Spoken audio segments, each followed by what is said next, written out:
I have a mind-blowing experiment that if I could monetize this the last 20 years, I'd be a bazillionaire because everyone does it and they report back and say, holy cow, that's amazing. And here it is. You're going to you're going to make an ice bucket. Now, it doesn't have to be a fancy Sterling Silver trophy ice bucket. It could be a pasta pot.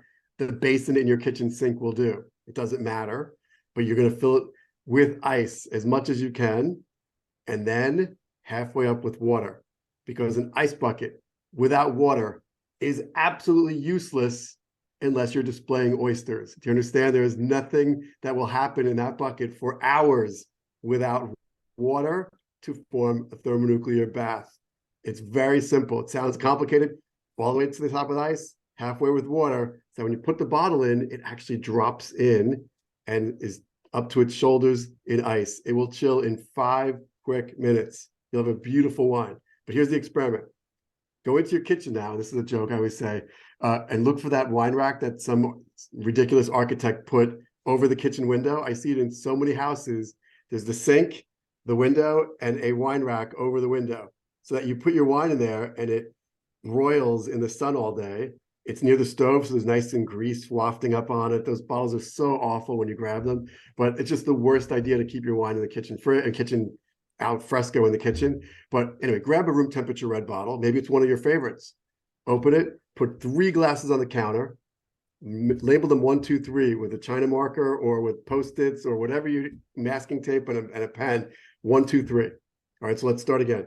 Ice bucket of water, warm red, 3 glasses, number 1, 2, 3. Now open the bottle and pour glass number 1. Now drop it into the ice bucket, and it's 5 minutes on your iPhone or kitchen timer. As soon as it rings, give it a swirl. Pour glass number 2, back in the ice. 5 minutes, ding, swirl, glass number 3. 10 minutes experiment, and that's it. You're done with the technical part.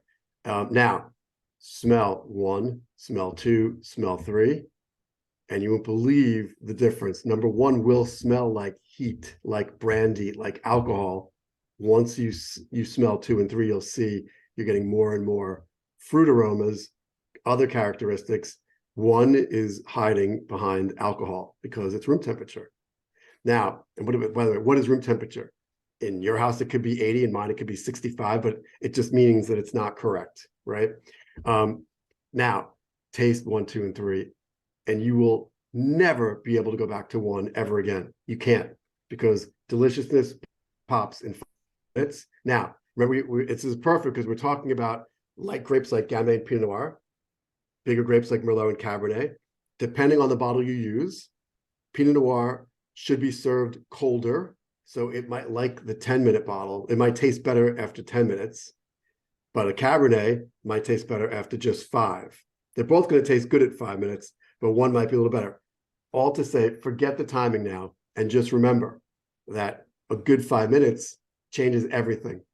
And it can get too cold. You could forget the phone rings, you leave it in there for half an hour, take it out, and literally hold it like a goblet with your 100-degree hand on the glass. It'll warm up in no time. But the point is, 10 minutes and you're done. Now, here's the amazing part of this. If you're a betting person, you will make money. Take all 3 glasses into the next room where some unsuspecting friend or partner or whoever is, and just say, I can't decide which bottle I like better. Tell me which one you like, and let them taste.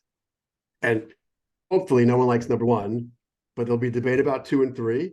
And then you walk back in and say, you know what's funny? They're all from this bottle. And people will lose their minds. It's like the emoji of the head exploding. People are furious, like that is impossible. There's no way these wines are related. I've heard this a zillion times. I'm a little bit hyperbolic, but I'm kidding you. I'm not kidding you that people write to me and say, I did it again, I did it again, I did it again. And people just go, there is no way, I refuse to believe this is the same wine.